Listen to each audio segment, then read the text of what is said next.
El siguiente programa es apto para mayores de 18 años.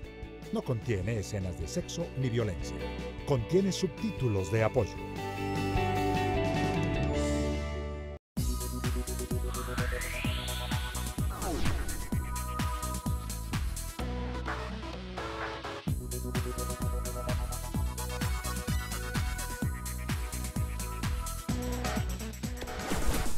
Diálogo Mayor, análisis, debate y opinión.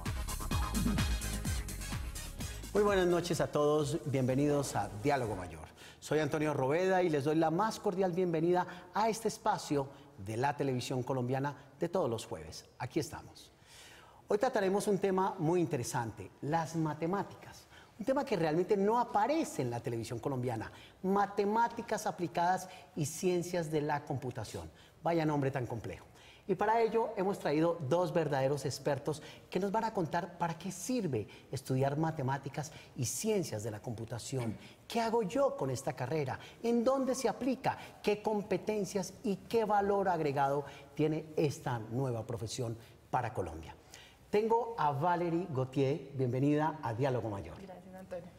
Valerie es profesora de la Universidad del Rosario y es la directora del Departamento de Matemáticas y de este nuevo programa. Y está con nosotros un experto, Andrés Umaña, es abogado también de la Universidad del Rosario y actualmente es el director de Asuntos Legales y Externos y Corporativos de Microsoft Colombia. Bienvenido, Andrés. Muchas gracias. Pues vamos a entrar con este interesante programa que esperamos que sea claro para todos ustedes y, por supuesto, para este interlocutor. Valerie, ¿qué significa? ¿Qué implica tener un programa? ¿En qué consiste un programa de matemáticas y ciencias aplicadas hoy en Colombia? Gracias, Antonio. Sí, es un programa nuevo que estamos lanzando en la Universidad del Rosario. Es una innovación, pero es algo que se necesitaba en el país. Vas a ver ahora que hablemos de qué opciones pueden tener los egresados. Es algo muy importante en el nivel de la industria, a nivel de investigación. Y pues vamos a dar el primer paso. Existe matemática pura, existen ingenierías, pero no existe como tal esta mezcla que es muy interesante y pues vamos a ver. Bueno, pero hablar de un matemático es pensar en alguien que se mete en una oficina, en un laboratorio, en el sector financiero, en la academia, a hacer matemáticas, a resolver problemas. ¿En qué consiste realmente? Sí, está muy caricaturizado, sobre todo ahorita con todas estas series. Es verdad, sí, estamos en la oficina, no tenemos laboratorios, pero yo creo que es alguien que aprende a razonar, que es alguien que aprende a pensar y eso sí que nos hace falta, pensar de una forma distinta. Entonces, es alguien que la matemática realmente es un lenguaje. Y entonces, cuando tú ves un problema como el tráfico, entonces lo miras, lo ves desde otra manera, lo escribes con otro lenguaje, lo modelas, lo simulas y luego tienes una aplicación que te permite llegar más rápido al trabajo. Eso hacen los matemáticos. Entonces, si eres un matemático aplicado, te permite ir mucho más allá que el matemático puro, porque sabes cómo utilizar todas estas herramientas que aprendiste. Entonces puedes llegar a la vida real en sectores súper variados, desde el sector financiero hasta hacer magia, que tengo un antiguo profesor que está haciendo magia en Las Vegas, y lo puedes hacer todo esto con las matemáticas. Y con una herramienta como ciencias de la computación, pues llegas mucho más allá, porque entiendes toda esta parte algorítmica que te hace falta para poder llegar a hacer realmente estas simulaciones computacionales. Perfecto, ahora hablaremos de las matemáticas como lenguaje. Andrés, usted está en el sector y en eso que llamamos el sector real, que es un término muy complicado porque la academia también es real. Cuando alguien egresa de un programa de matemáticas y sale como matemático y además tiene el estandarte de matemáticas aplicada y además ciencias de la computación, ¿para qué sirve? ¿Qué hace? Bueno, es una pregunta muy importante. Cada día más las empresas están necesitando de profesionales que tengan el tipo de habilidades que describía Valerie. No solamente estamos pensando en ingenieros de sistemas, en ingenieros electrónicos, sino que necesitamos personas que, como decía Valerie, tengan la capacidad de razonar y atacar de una manera distinta los problemas que se le presentan a las empresas. Hoy en día hay una frase que está muy de moda en las empresas y es la transformación digital. ¿Eso qué quiere decir? Que las empresas cada vez más quieren que todos sus procesos, todas sus actividades se hagan utilizando medios electrónicos. Todos usamos un celular todos los días, todos usamos un computador para trabajar y cada vez más entonces tenemos que pasar todos esos procesos a los medios digitales para poder generar esos procesos digitales, necesitamos de personas como científicos de datos, como matemáticos, que se encarguen de modelar y de pasar y de hacer esa transformación desde ese lenguaje del mundo real, como tú lo decías, en el que estamos viviendo ahora, al mundo digital. Y para eso es fundamental la participación de personas con estas capacidades como los que estudian matemáticas. Entonces podríamos decir que este es un nuevo profesional que hace una combinación interdisciplinaria muy interesante entre matemáticas, entre ingenierías, entre el mundo de la informática, etcétera, etcétera. Es decir, tiene una serie de competencias que le permiten abordar el mundo, puedo equivocarme, me disculpan, de una manera más lógica, aprender unos lenguajes para resolución matemático de problemas. Así es. Una de las cosas que más valoran las empresas en este momento es la diversidad de pensamiento. Entre más personas piensen de manera distinta, mayor va a ser la productividad y mayores van a ser y mejores las ideas que se van a presentar al interior de una empresa. Es por eso que una persona que tiene estas habilidades va a aportar algo que en este momento no tenemos en las empresas, y es una manera de pensar distinto, una manera de solucionar un problema que antes no teníamos. Por eso es que es tan importante este tipo de profesionales en el ambiente laboral actual. De acuerdo. Valerie, en un informe muy interesante de los ingleses en los últimos 15 años sobre educación, se hacía mención de la importancia de que todos los profesionales, o todas las personas inclusive que entran en la academia, manejen 5 tipos de lenguajes.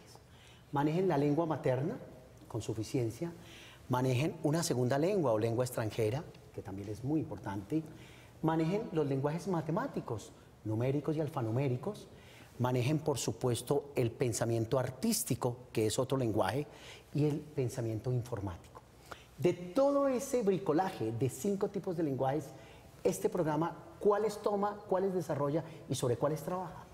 Pues tienes clarísimamente 2, el matemático y el informático, que es la base, pero yo diría que las matemáticas también es un poquito como un arte, porque uno ve las matemáticas como lo que ve en el colegio, que es esto que tú me dices de sumar 2 números, que es muy aritmético, pero va mucho más allá. Cuando uno llega y estudia matemáticas, que no son las matemáticas que se ven en ingeniería, uno dice, listo, yo tengo una lista de axiomas que son mis bases, y luego, ¿qué pasa si la suma ya no es conmutativa? No, eso ya no es un álgebra, listo. Entonces, ¿qué ves? ¿Cómo lo llamamos? Pongámosle un número. Y estamos en mundos irreales pensando problemas que no existen, por decirlo así. Y luego tú ves como, por ejemplo, toda esta álgebra abstracta, que la llamamos nosotros, es la base para la criptografía, para que tú puedas hablar por teléfono y no se corte la llamada, para que tú puedas ganar la Segunda Guerra Mundial descifrando enigmas. Muy interesante. Las matemáticas como un lenguaje para leer y resolver el mundo. Vamos al primer corte de comerciales, no se vayan, ya regresamos.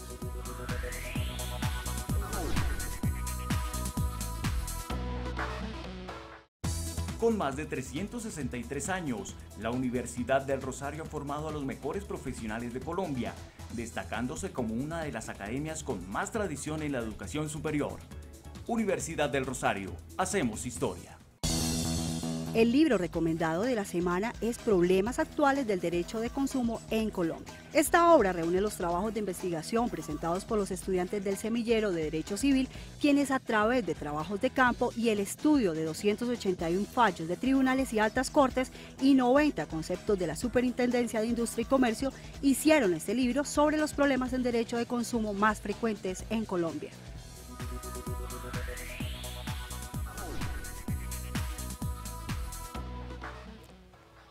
Gracias por continuar aquí con nosotros en Diálogo Mayor, en un tema que hemos traído muy interesante, que es y qué son las matemáticas y matemáticas aplicadas sumadas a las ciencias de la computación.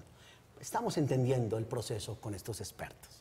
Andrés, vamos a hablar de manera muy concreta y decirle a los televidentes qué significa formarse en matemáticas y llegar a diferentes sectores laborales de la realidad. Es decir, voy a ser más concreto. Cuando uno estudia matemáticas puras, tiene digamos, un elemento muy claro laboralmente a dónde trabajar, pero cuando tiene matemáticas aplicadas, ¿a dónde se puede mover un estudiante, un egresado que tiene esas competencias de manejos específicos de lenguajes matemáticos y además informáticos? ¿A qué sectores puede llegar a hacer exactamente qué? Ese punto es muy importante. Yo creo que hoy en día todas las empresas necesitan matemáticos, necesitan personas dedicadas a estos temas. Voy a poner un ejemplo muy sencillo. Una empresa que se dedique a hacer zapatos, una cosa tan sencilla que uno pensaría que no tiene nada que ver con matemáticas. La necesidad que tiene esta empresa de hacer más eficientes los procesos, de pensar cómo distribuir mejor sus productos, cómo comercializarlos mejor, todo eso requiere de modelos que en el fondo se traducen en modelos matemáticos que ahora tienen que ser realizados por personas expertas en estos temas. Cuando yo mencionaba antes el concepto de transformación digital, básicamente en lo que consiste ese concepto es que todas las empresas hoy en día necesitan de hacer esa transformación y de incorporar este tipo de dinámicas en sus procesos ordinarios. Y no solamente las empresas, sino que creo que también las universidades, el sector gobierno, es importantísimo también que participe, el sector educativo. En general, todas las entidades tienen de una u otra manera estas necesidades.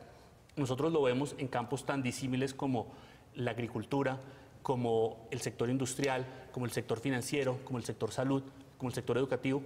Todos y cada uno de estos sectores tienen necesidades que tienen que ser suplidas por este tipo de profesionales. Andrés, uno podría decir que con este programa, y Valerie, nace un nuevo líder en cultura digital, un líder que puede entender, comprender los procesos de transformación de cualquier tipo de organización para hacerla trasladar y transferirse de un mundo análogo a un mundo digital. Claro que sí, va a ser una persona de hecho que tiene una ventaja sobre los demás. Los que estamos ya en el mundo empresarial estamos pensando en la transformación, en cómo tenemos que cambiar la manera como pensamos. El profesional que salga de este programa ya va a venir con esa capacidad incorporada desde su primer día laboral, y eso es una gran ventaja frente a todos nosotros que estamos en este proceso de transformación y que tenemos que adaptarnos en el día a día. Perfecto. Valerie, tú nos llevas una ventaja muy importante en este programa a nosotros dos y a muchos de los televidentes. Pregrado en matemáticas, especialización en matemáticas, maestría en matemáticas, doctorado en matemáticas, con una palabra rarísima, criptografía.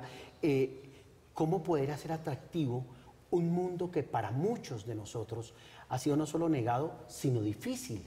El mundo de las matemáticas se volvió un poco el mundo del terror en muchos de los colegios y en la academia. De hecho, muchas de las personas estudian ciencias sociales, incluido Derecho, Comunicación, porque es una huida de frente al mundo de las matemáticas. ¿Cómo hacerlo atractivo? ¿Qué pasa allí? Sí, es verdad. Yo no conozco a nadie que me diga, yo no sabía qué estudiar y entonces estudié matemáticas. Entonces, realmente nosotros nunca estamos buscando envolverlo atractivo. Y es algo muy, yo creo que de infancia. Yo incluso estoy a veces en la aduana y me dicen matemática, uy, yo detestaba las matemáticas. O a mí me encantaban las matemáticas, yo hubiera podido estudiar eso. Y entonces siempre tienes esa pasión o odio. Y creo que viene desde el colegio, creo que viene desde cómo se nos enseñó. Siempre hay una pregunta de para qué sirve, que cuando uno estudia matemáticas uno no quiere saber para qué sirve, uno quiere aprender las matemáticas. Entonces, es una pregunta difícil porque es algo como decir que te guste la poesía o que te guste el arte. A alguien que va más hacia las ingenierías, digámoslo así, que como atraerlo hacia el programa, ahí sí le diría todas las opciones que hay, como por ejemplo, qué es criptografía, qué puedes hacer, ¿qué es la palabras como Big criptografía? Data. ¿Qué es exactamente? Criptografía es si yo te quiero mandar un mensaje a ti o un mensaje a Andrés y no quiero que tú lo entiendas. Entonces yo lo que voy a hacer es que voy a cambiarlo y lo puedo mostrar a todo el público, lo puedo mostrar en televisión. Y nadie lo va a poder entender porque solamente nosotros dos nos pusimos de acuerdo por una clave. Y tú puedes estar en la mitad del camino y no lo vas a entender. Entonces esto antes lo hacían los lingüistas. Pero realmente cuando tú piches una letra en el teclado, lo que estás haciendo es que estás volviendo esa letra un número a través de un código que se llama código ASCII. Entonces básicamente estás teniendo unos y ceros por cada letra. Entonces al final la frase que estoy mandando son unos y ceros, son un número. Entonces yo le meto una función matemática y es más o menos como mandar un correo. Todo el mundo me lo puede mandar porque yo en mi página web puedo poner mi correo, pero nadie lo puede leer porque yo tengo el password, ¿cierto? Entonces un poco lo mismo. Entonces en criptografía lo que buscamos es cifrar estos mensajes para que, por ejemplo, cuando estás chateando por WhatsApp, sí, pero también cuando estás haciendo un voto electrónico, nadie sepa tú por quién votaste, pero tú sepas que tu voto sí fue contado. O sea, llega desde poder chatear hasta poder llegar a defender tu democracia. ¿Puedo agregar algo? Sí, por supuesto. Es algo que me parece muy importante lo que está mencionando Valerie y quisiera mencionar algo que nosotros venimos haciendo en conjunto con muchas empresas del sector de tecnología y es tratando de generar en los niños este interés por este tipo de materias. Nosotros estamos, digamos, a nivel mundial de hecho existe un gran déficit de personas que estudien estos temas y es por eso que es tan importante que los niños cojan pasión por estos temas. Nosotros utilizamos herramientas como ejercicios de programación para niños en donde tú usas herramientas como, no sé, Frozen y dibujos animados para enseñarles a estos niños cómo programar y cómo pueden solucionar problemas de manera fácil y de una manera divertida. Si tú lo haces como un juego, a ese nivel seguramente van a coger una pasión por las matemáticas que luego va a ser muy fácil traducir en una carrera profesional, pero tienen que aprender desde niños a solucionar los problemas de una manera lógica y usando un pensamiento computacional, como mencionaba Claro, Valeria. y conocer un poco la lógica al interior. Todos sabemos manejar las tecnologías, pero desconocemos cómo opera internamente. Aquí este es un profesional que logra abrir la nuez para conocer las lógicas del procedimiento. Este profesional puede trabajar todo el tema de la gran cultura de los videojuegos, economía naranja. Claro que sí, un tema que te encanta. Me encanta. Sí, es uno. De hecho, uno de mis profesores en Dinamarca se volvió multimillonario por hacer una patente con movimiento del hombro. Básicamente todos los muñequitos se movían así hasta que él hizo ese movimiento rotacional y ya. Él es el que se volvió mago después porque entonces le parece interesantísimo y vende trucos de magia a los profesores de Las Vegas, a los magos callejeros en Las Vegas. Entonces realmente toda la parte de economía naranja va a tener unas aplicaciones increíbles. Y de hecho sí, todo eso se podría utilizar para los niños, pero yo no sé si en eso que uno llegue allá uno los engome con una tecnología más que el proceso. Yo creo que hay que quitarles ese susto también. Pues muy interesante, creo que ya lo entendemos más claramente. Ya se nos abrió la caja negra de qué hace este profesional y qué podrá hacer. Vamos a ver en el siguiente corte comerciales con nuestros expertos para qué sirve profesionalmente y cómo le aportará a una nueva Colombia que se espera más democrática, más desarrollada y en paz. No se vayan, ya regresamos.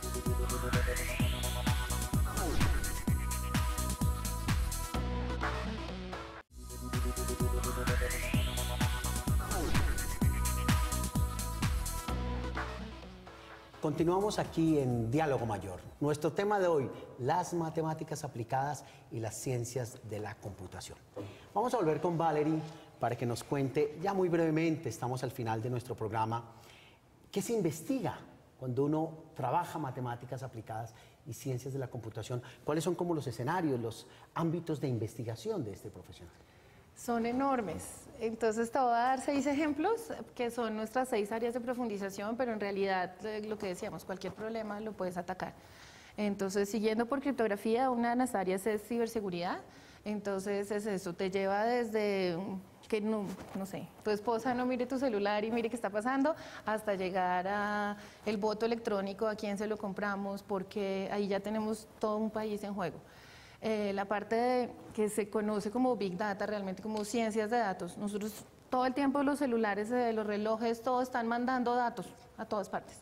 ¿Y qué hacemos con todos esos datos? ¿Cómo los analizamos? ¿A dónde vamos? Entonces aquí las aplicaciones también van desde mercadeo de cómo puedes utilizar estos datos para que la gente vaya a tu restaurante, pero también puedes llegar a mejorar diagnósticos médicos con todos los datos que estás teniendo. Entonces, en ciencias de datos también, física computacional es enorme, la parte de actuaría, que es toda la parte de seguros, también es un área bien interesante y que tienes que pasar por matemáticas para llegar allá. Un poco medición de riesgos, ¿no? Exacto. Modelaje y simulación, entonces nosotros lo estamos haciendo en general, pero también para ciencias sociales, que es una de las aplicaciones de matemáticas que no se ve tanto. Y por último, inteligencia artificial, que engloba gran parte de lo que estábamos contando, que también es muy interesante.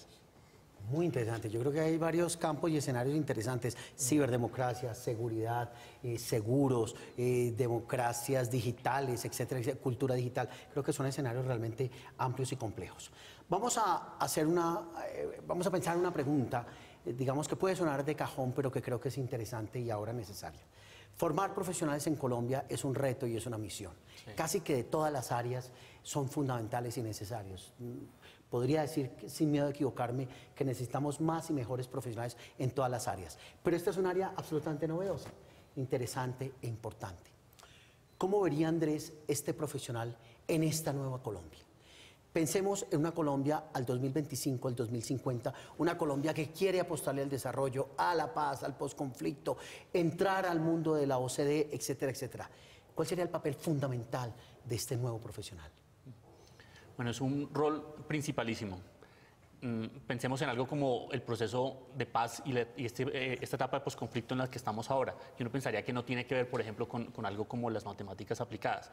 Yo creo que tiene mucho que ver, Cuando uno piensa en los grandes fenómenos que se están viendo hoy en día desde el punto de vista de tecnología, como por ejemplo Big Data, el Internet de las cosas, conectar todos los aparatos, todos nosotros a Internet para poder extraer información, todo ese tipo de iniciativas que se pueden aplicar en el posconflicto requieren del conocimiento de un profesional en matemáticas aplicadas. Pensemos en un proyecto para los campesinos del país, en donde, como ustedes saben, uno de los grandes problemas que tenemos con la tierra es cómo hacerla, primero, cómo asegurar los derechos sobre la tierra, cómo hacerla más, que los derechos de propiedad estén claros. Eso, por ejemplo, requiere georreferenciación, requiere análisis estadístico, requiere muchos elementos matemáticos. Y luego, generar proyectos productivos para los campesinos del país requiere de gran tecnología a la que subyace siempre matemáticas. Entonces piensen que un campesino, por ejemplo, que hoy en día está cultivando, no sé, arroz en una determinada zona y en una hectárea produce, no sé, puedo decir cualquier número, digamos 1 tonelada, no tengo ni idea. Pero con las herramientas tecnológicas uno puede, midiendo la acidez del suelo, por ejemplo, conectando esos aparatos a sistemas computacionales, a computación en la nube y haciendo modelos a partir de esas mediciones, de esos datos, puede generar nuevas mediciones y nuevas predicciones que le permitan hacer más productivo, ya para que no saque solamente 1 tonelada, sino 3 toneladas. Y eso, cuando uno piensa eso en un campo macroeconómico y en una situación de posconflicto como la que estamos, creo que eso es exactamente lo que se necesita. Mayor tecnología, mayores modelos, mayor investigación en este tipo de cosas para hacer más productivo el campo y generar todos los beneficios económicos que todos queremos para nuestro país. Estupendo. Si esto tiene tanta validez, que la creo, y además muy bien expresada, ¿cierto? Estamos hablando de un profesional que puede modelar y proyectar el futuro. Es decir, puede saber que con los recursos que tengo ahora puedo llegar hasta acá, pero si multiplico estos recursos puedo llegar hasta acá. Eso significa que este profesional puede medir una Colombia, asumir una Colombia al 2025 y al 2050. ¿Cuál sería entonces el papel de este profesional en esta nueva Colombia? Sí, claro, es fundamental. Tenemos una responsabilidad enorme, primero en formar a estas personas y luego, pues teniendo las habilidades, a mí me gusta un poco que se vayan y que estén en el exterior trabajando todos muy bien pagos, que eso es lo que va a pasar. Pero a mí sí me gustaría que así estén por fuera, estén haciendo país, que eso es muy posible. Porque es importantísimo, si tú logras ver un problema, plantearlo, otra vez, modelarlo y simularlo, es como el videojuego, tú estás viendo a cuántas personas estás vinculando o no en este proyecto y entonces ahí tienen un rol importante. Otro rol muy importante es la comunicación. Es que claro, ahí nos vamos de la mano con los ingenieros y tenemos que llegar a comunicarnos a zonas donde antes no estábamos llegando. Porque alguien que está viviendo en el Putumayo tiene que trabajar solamente de agricultura. ¿Por qué no pueden hacer cosas? Aquí no necesitamos grandes laboratorios. Ellos pueden estar haciendo sus emprendimientos desde allá, a través de la tecnología. Entonces es muy incluyente. ¿Verán emprendimiento? Sí, una opción de grado de hecho es hacer un emprendimiento. Que me parece absolutamente necesario. Sí. Un profesional nuevo que aparece en el país, que se puede mover en el sector financiero, en el sector gobierno, en el sector privado, todos los sectores, que además toca los temas de seguridad, de seguros, los temas de democracia, de cultura, de ciencias sociales, un líder en cultura digital. Yo creo que tiene un espectro laboral, funcional y operativo muy interesante y muy amplio. Las conclusiones son de ustedes. A los expertos les quiero dar las gracias por tratar un tema realmente que no es propiamente sencillo, pero sí es muy interesante. A ustedes los esperamos en una próxima oportunidad aquí en Diálogo Mayor. Todos los jueves a la misma hora estamos pendientes de ustedes. Y no se olviden de nuestras redes sociales. Allí también nos estamos comunicando permanentemente. La Universidad del Rosario y Diálogo Mayor les da las gracias por estar hoy y siempre con nosotros. Feliz noche.